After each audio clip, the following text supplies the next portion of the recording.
परम मंगलमय भगवत स्वरूप श्रीमद् भागवत महापुराण अंतर्गत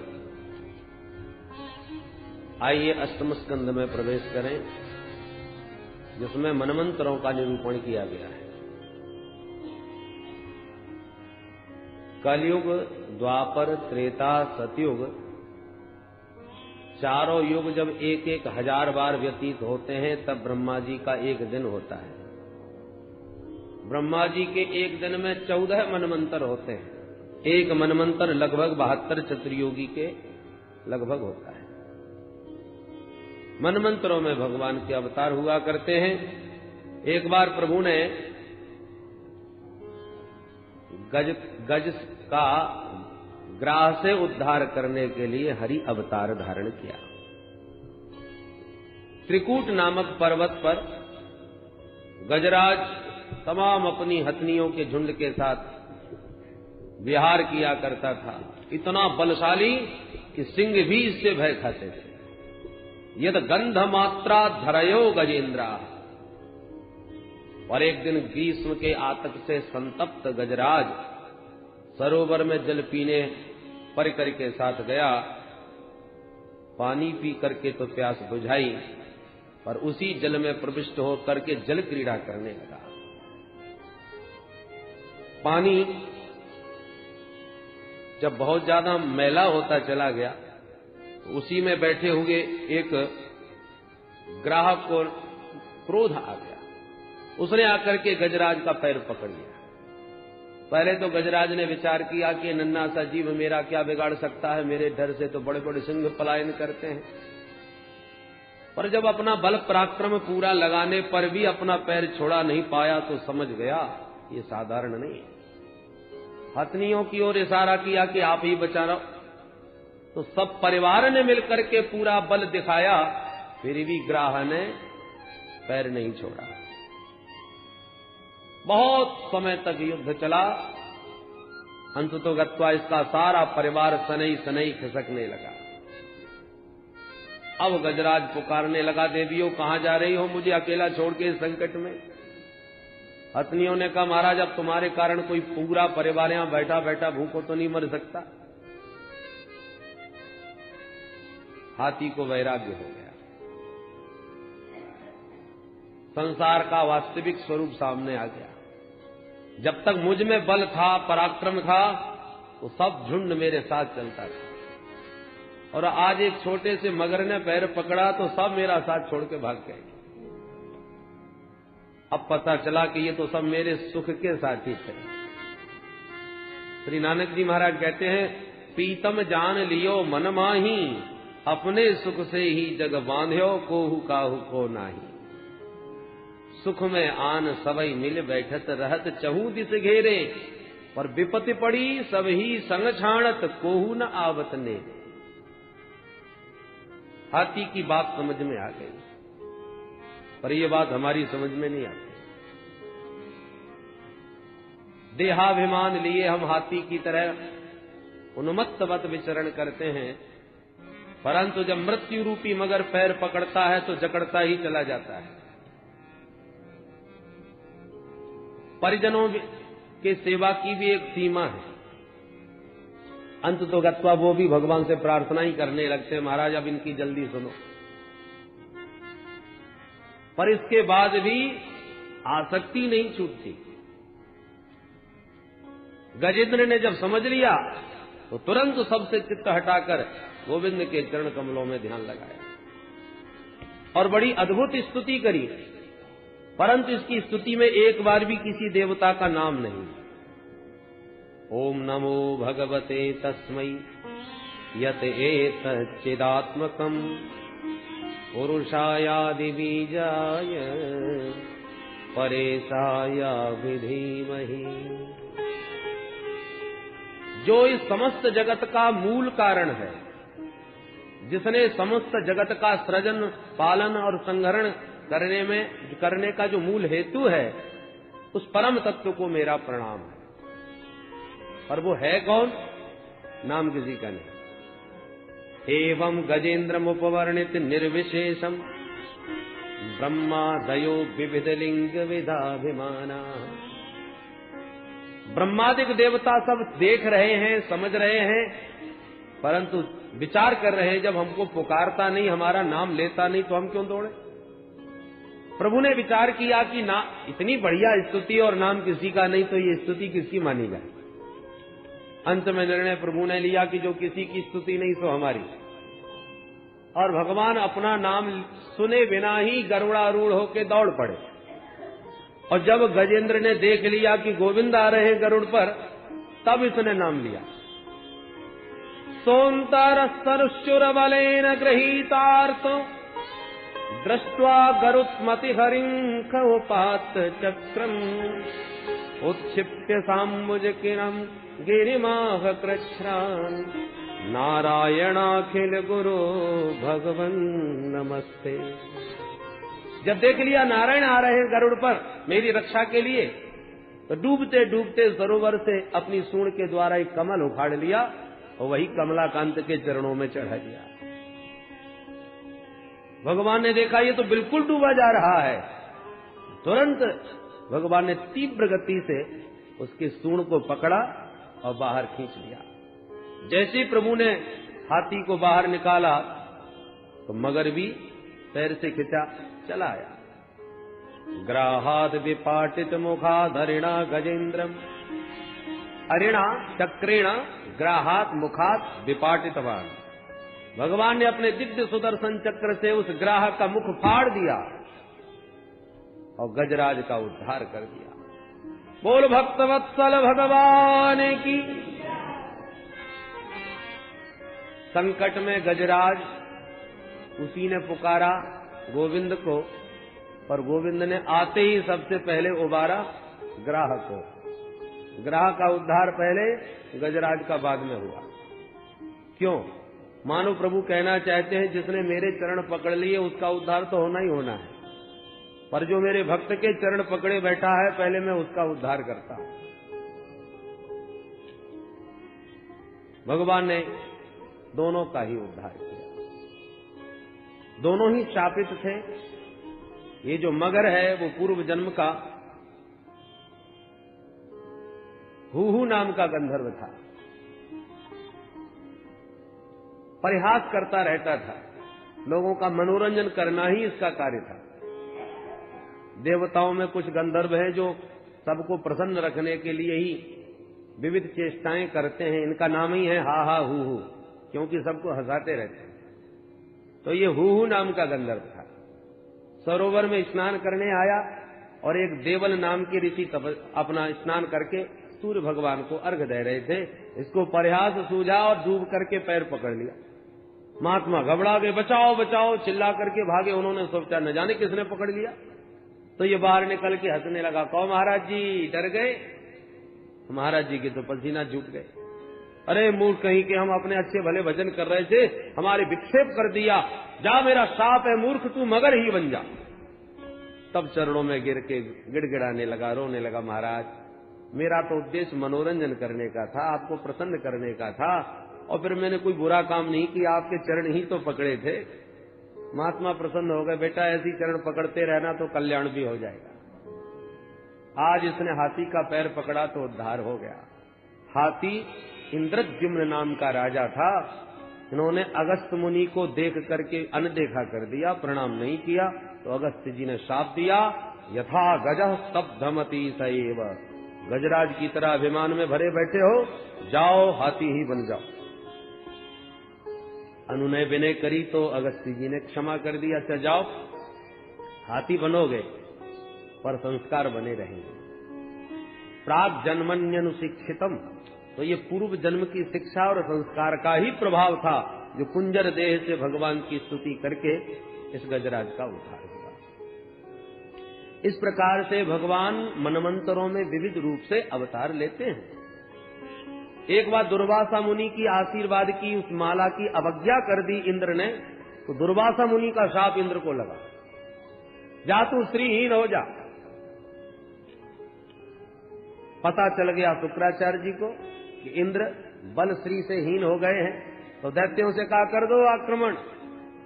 दैत्यों ने मिलकर आक्रमण किया और सारा स्वर्ग देवताओं से छीन लिया। देवता बेचारे गिड़गिड़ाते गोविंद की शरण में गए, भगवान नारायण की शरण में गए। भगवान बोले भाई तुम्हारा स्त्री तुम्हारा वैभव समुद्र में समा गया है, समुद्र मंथन करो तब बल पराक्रम प्राप्त होगा। कैसे? भगवान बोले दैत्यों से सहयोग लो, तुम अकेले नहीं कर सकोगे। अहिमूषकवत, जैसे परिस्थिति विपरीत आई तो सर्प ने भी चूहे से मित्रता करके अपना काम चलाया, उसी प्रकार कूटनीति कहती है अरयोपि ही संधेया सति कार्यार्थ गौरवे अहिमूषकवत देवा हर्तस्य पदविंगतैः। सर्प के सामने चूहा कुछ भी नहीं, पर जहां काम आवे सुई कहा करे तलवार। जब सुई से कार्य सिद्ध होता हो तो तलवार उस समय व्यर्थ है। इसलिए विवेक से अपना कार्य सिद्ध करने के लिए शत्रु को भी राम राम करके कार्य बना लेना चाहिए। समझ में बात आ गई। और देवताओं ने दैत्यों के सामने समुद्र मंथन का प्रस्ताव रख करके कहा कि भाई जो अमृत निकलेगा हम सब भाई मिलकर पी लेंगे, पी करके अमृत की प्राप्ति हो जाएगी। अमर हो जाएंगे तो फिर चाहे जितना झगड़ा हो गए, चाहे जितने डंडे बजे, पर मरने वाला कोई नहीं। दैत्यों ने कहा वाह ये बात तो पसंद आई भाई, चलो चलते हैं। देवता असुर मिलकर के गए और समुद्र मंथन हेतु सबसे पहले मंदराचल पर्वत को उठाया। पर्वत उठा के चल दिए, पर गणेश जी का पूजन तक नहीं किया तो गणेश जी महाराज विघ्नेश्वर नाराज हो गए। 10 कदम चल पाए कि धड़ामरी से पहाड़ गिर गया हाथ से छूटकर। तमाम देवता और दैत्यों के हाथ पैर टूट गए। दैत्य तो हाथ जोड़ के दूर खड़े हो गए, भैया हमको अमृत नहीं पीना। देवताओं ने प्रभु का ध्यान किया तो नारायण प्रभु प्रकट होकर बोले भाई घबराओ मत, इस पर्वत को मैं लिए चलता हूं। गिरिं चारोप्य गरुड़े हस्तेनेकेन लीलया। प्रभु ने एक हाथ से ही पर्वत को उठा के गरुड़ पर रखकर समुद्र तट पर पहुंचा दिया। अब जाओ रस्सी का प्रबंध करो। तो दोनों देवता असुर मिलके वासुकी नाग के पास गए, रस्सी की प्रार्थना करी बनने हेतु। वासुकी नाग ने कहा भाई अमृत में हमारा हिस्सा हो गए तब तो हम सहयोग कर सकते हैं। सबने एक सुर से स्वीकार किया। वासुकी नाग को ला करके मंदराचल पर्वत से लपेट दिया। प्रभु ने सोचा जिसने मुंह पकड़ लिया उसकी हो गई विडंबना। तो भगवान जानबूझ करके बोले भाई देवताओं आप उच्च कुल में जन्म लिए हो, श्रोत्रिय ब्रह्मनिष्ठ हो, इसलिए आप लोगों को आगे लगना चाहिए।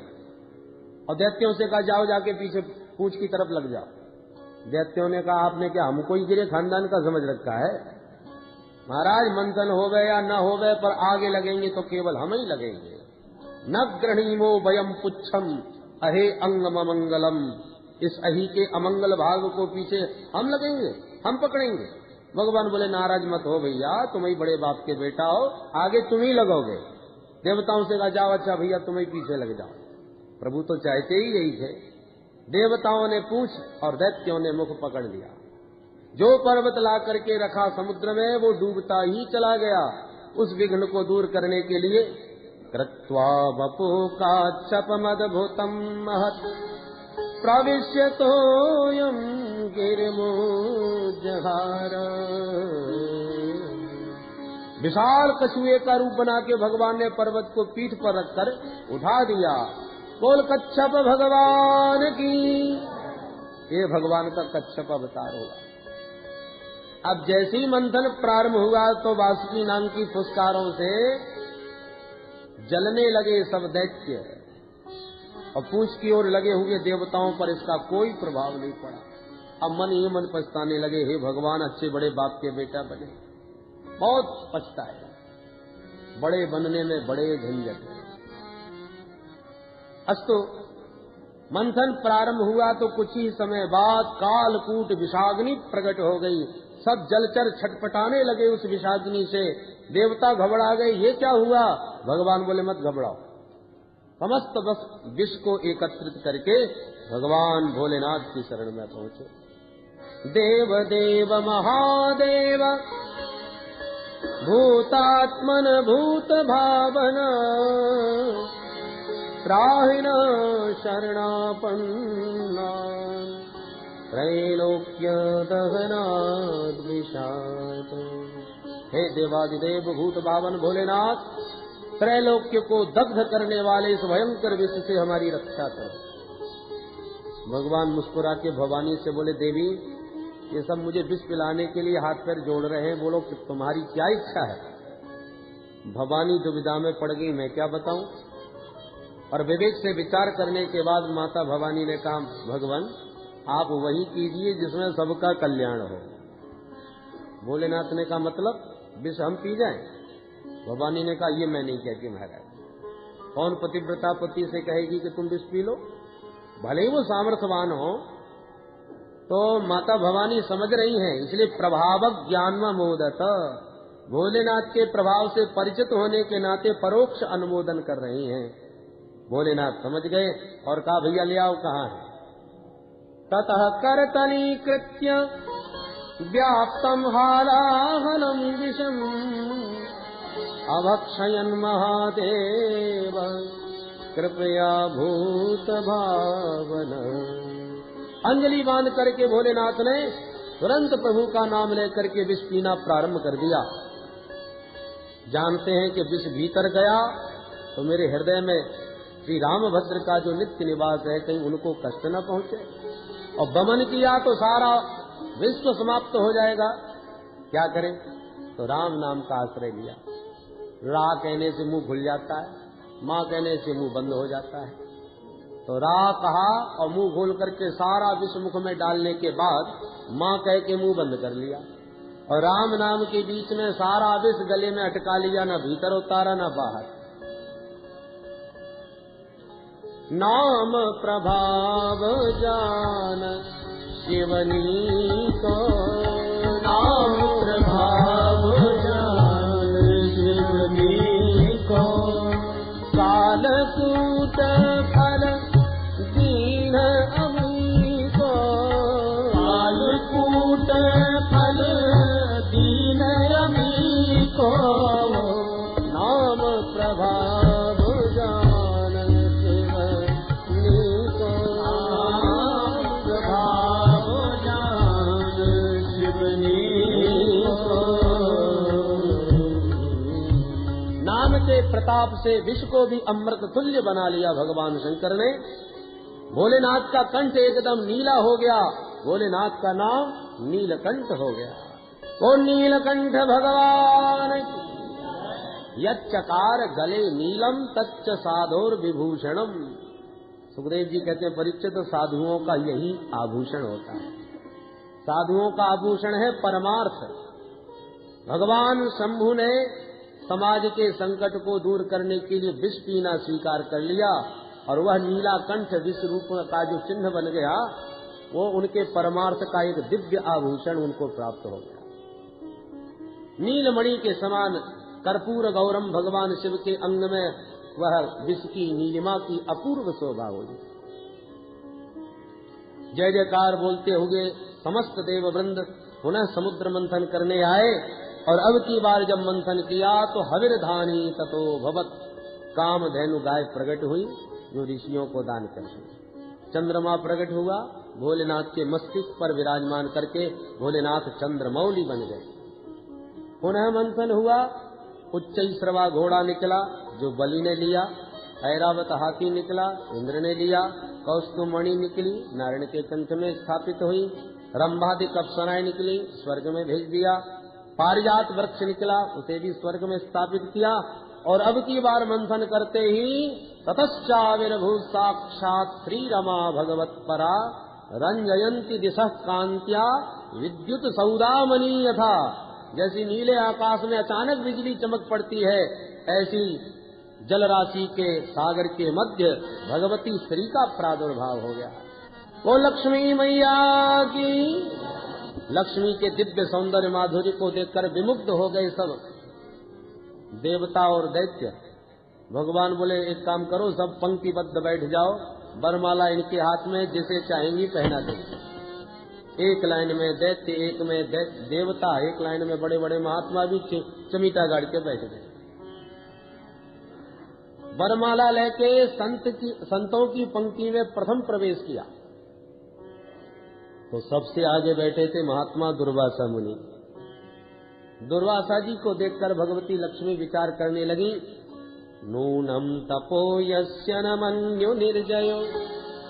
निश्चित रूप से ये महान तपस्वी हैं, पर न मन्यो निर्जय, क्रोध पर इन्होंने विजय प्राप्त नहीं की।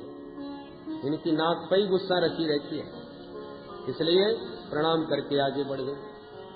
इस प्रकार एक एक करके सबको कोई न कोई दोष दिखाती हुई लक्ष्मी जी आगे बढ़ती गई। भगवान शंभु का दर्शन किया, तेजस्वी तपस्वी और भोले भाले भी हैं। परे यत्रो भयम कुत्र च सौख्य मंगल, भोले भाले भी हैं, तपस्वी भी हैं, पर वेश बड़ा अमंगल है, इसलिए प्रणाम करके आगे बढ़ गए। सबसे अलग थलग विराजमान है भगवान नारायण। नारायण को देखते ही मुग्ध हो गई लक्ष्मी जी। सुंदर हैं, स्वभाव से भी सुंदर हैं, स्वरूप के भी सुंदर हैं, अलंकार भी सुंदर हैं। मंगलम भगवान विष्णु मंगलम गरुड़ध्वज मंगलम पुंडरीकाक्ष मंगलायतनम हरि, सब कुछ मंगल रूप है, पर थोड़ी सी कसर यहाँ भी है। यहाँ क्या कमी है? सुमंगल कश्चन कांक्षते हि माम, सुमंगल तो है पर माम न आकांक्षते। और जिस प्रकार से टुकुर टुकुर मुझे देख रहे हैं और इनके सामने घंटा भर से खड़ी हूँ, एक निगाह उठा के भी हमको नहीं देखा। माम न आकांक्षते, मुझे पाने की आकांक्षा इनमें नहीं है, पर ये दूषण नहीं भूषण ही है, ऐसा विचार करके नारायण के कंठ में वरमाला डाल ही दी। वो लक्ष्मी नारायण भगवान की। लक्ष्मी जी का स्वभाव है, जो हाथ धो के उनके पीछे पड़ जाता है, लक्ष्मी जी उसको खूब नचाती हैं, और जो लक्ष्मी जी की उपेक्षा करके बैठ जाता है, लक्ष्मी जी उसके पीछे पड़ जाते हैं। लक्ष्मी जी ने नारायण को ही चुना, वो तो शाश्वत उनकी बामा है। सुखदेव जी कहते हैं, परीक्षित, अब समुद्र मंथन जब आगे हुआ तो वारुणी देवी प्रकट हुई, जो दानवों ने ग्रहण करी। अब पुनः मंथन होते ही साक्षात भगवान धन्वंतरी अमृत का कलश लेके प्रकट हो गए। बोल धन्वंतरी भगवान की। अमृत का कलश देखते ही दैत्यों ने इशारा किया, देर करने की आवश्यकता नहीं, और मार झपट्टा अमृत का कलश छीन करके 9 2 11 हो गए। देवता बेचारे ले गो करके रह गए। भगवान मुस्कुरा करके बोले, माँ खिद्यत मिथोर्थम्ब साधयस्ते स्वमायया। आप लोग खेद न कीजिए, मेरे आश्रित जो रहते हैं उनके गए हुए पदार्थ भी उनके पास आ जाते हैं, और जो मेरे चरणों से दूर चले जाते हैं उनके आए हुए पदार्थ भी उन्हें छोड़ के चले जाते हैं। भगवान अंतर्धान हुए। दैत्य लोग लेके तो भाग गए अमृत कुंभ, पर आपस में झगड़ा करने लगे। अहम पूर्वम नत्वम नतमिति प्रभो, मैं बड़ा हूँ, पहले मैं पीऊंगा। दूसरा कहता, मैं सबसे ज्यादा बलवान हूँ, इसलिए पहले मैं पीऊंगा। तू मैं होने लगी। अवसर मिला भगवान को, और इसका लाभ उठाते हुए भगवान तुरंत एक परम सुंदरी मोहिनी के रूप में प्रकट होकर हम क्रीड़ा कमल घुमाते हुए सबके चित्त को चुराते हुए पहुंच गए। भगवान के उस दिव्य रूप का दर्शन करते विमुग्ध हो गए सब दैत्यगण। अहो रूपम अहो धामम अहो अस्यानवम भयः। रूप सौंदर्य की महिमा गाते हुए दैत्यगण मोहिनी भगवान के सामने आके बोले, कात्वम कंजपला साक्षी कुतोबा किंचिती सखी। देवी जी, हे कमलनेनी, आप कौन हैं, कहाँ से आई हैं, कहाँ जा रही हो, अकेली अकेली घूम रही हो, क्या तुम्हारा विवाह नहीं हुआ? मोहिनी भगवान मुस्कुरा के बोले, तुम हमारी जन्म पत्री लेने वाले कौन हो? दैत्यों ने कहा, हम भी कोई ऐसे वैसे नहीं है। भयम कश्यपदायादा भ्रातस्ते कृत पौरुषाः, हम सब कश्यप ऋषि के पुत्र सभी लोग भाई हैं, और हम लोगों ने भाइयों ने मिलकर समुद्र मंथन किया है, अमृत को प्राप्त कर लिया। अच्छा, तो फिर अब इसका क्या कर रहे हो?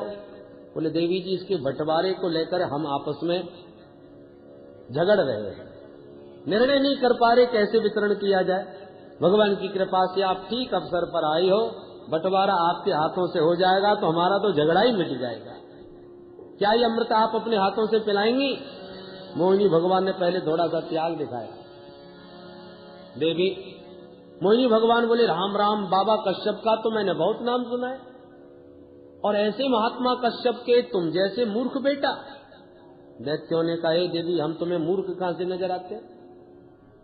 मोहिनी भगवान बोले, ये मूर्खता नहीं तो और क्या, मेरे बारे में कुछ आता नहीं, पता नहीं, जान नहीं, पहचान नहीं, और एक अपरिचित स्त्री पर इतना बड़ा भरोसा कि अमृत जैसी बहुमूल्य वस्तु मुझे सौंप रहे हो बंटवारे के लिए, ये कोई बुद्धिमानी की बात है? कथम कश्यपदायादा कौशल्याम मयि संगता विश्वासम पंडितो जातु कामिनी सुनयाति।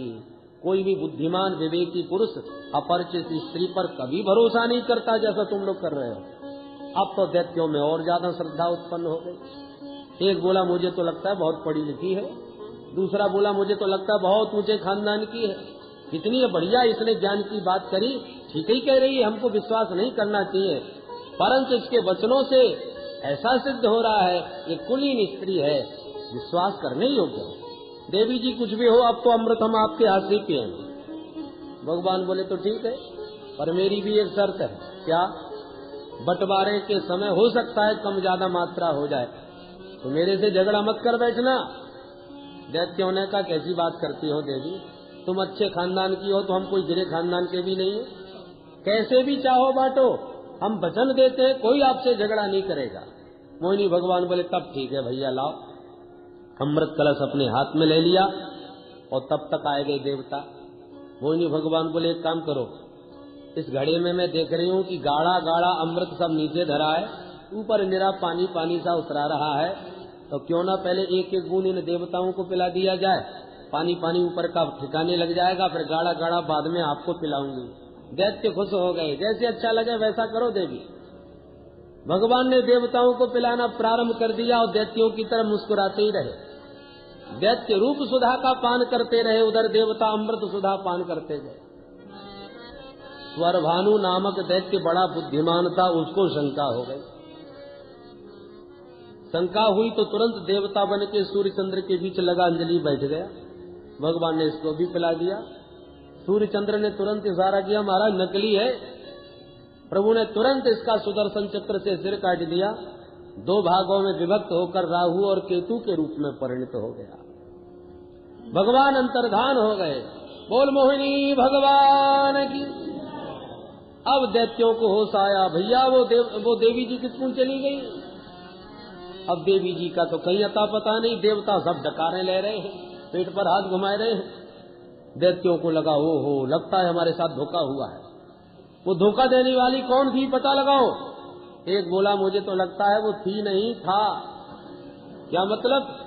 बोले, निश्चित रूप से वो बहरूपिया विष्णु ही होगा, उसी ने हमको ठगा है, छला है, हम छोड़ेंगे नहीं इन देवताओं को, धोखेबाज हैं। टूट पड़े सब दैत्य और तत्र देवासुरो नामः रणः परम दारुणः। उसी समय बड़ा भयंकर दारुण देवासुर संग्राम छिड़ गया परीक्षित। परंतु देवता अमृत पान कर चुके थे, बलशाली थे, इसलिए सारे दैत्यों को चुन चुन के समाप्त कर दिया। और तो और दैत्यों के राजा बलि भी मारे गए। स्वर्ग पर पुनः आधिपत्य देवताओं का हो गया, परंतु शुक्राचार्य जी महाराज ने मृत संजीवनी विद्या के चमत्कार से समस्त दैत्यों को पुनर्जीवित कर दिया। दैत्यों के राजा बलि शुक्राचार्य जी के चरण पकड़ के बोले, गुरुदेव भगवान आपने बचा लिया, नहीं तो हम तो मर ही चुके थे। अब कुछ ऐसी कृपा दृष्टि करो कि इन देवताओं को इसका फल दिया जाए। शुक्राचार्य जी बोले, देखो उनके पक्ष में नारायण है तो तुम्हारे पक्ष में गुरु जी है, चिंता न करना। यदि मेरी बात ठीक ठीक मानते रहे तो अब भी मैं तुम्हें स्वर्ग सिंहासन पर बैठा सकता हूँ। तो बताइए गुरुदेव क्या करना होगा। शुक्राचार्य जी बोले, ब्राह्मणों का चरण पकड़ना होगा। उससे क्या होगा? बोले, भाई मेरे पास सबकी काट है, पर इस नारायण की कोई काट नहीं है। और उसका एक ही समाधान है कि नारायण ब्रह्मण्य है, ब्राह्मणों का अनन्य भक्त है। जब तुमने भी ब्राह्मणों की भक्ति स्वीकार कर ली तो फिर नारायण तुम्हारा कुछ भी अहित नहीं करेंगे। अच्छा, तब ठीक है महाराज। अब तो बड़ी बड़ी दंडवत होने लगी ब्राह्मणों को। ब्राह्मण भोले भाले सब प्रसन्न गदगद हो गए। बोलो महाराज बलि क्या चाहते हो? बोले महाराज बस आपका आशीर्वाद। तो ब्राह्मणों ने अपने अपने तपोबल के प्रताप से एक तेजोमय रथ का निर्माण किया और आशीर्वाद में बलि को दिया।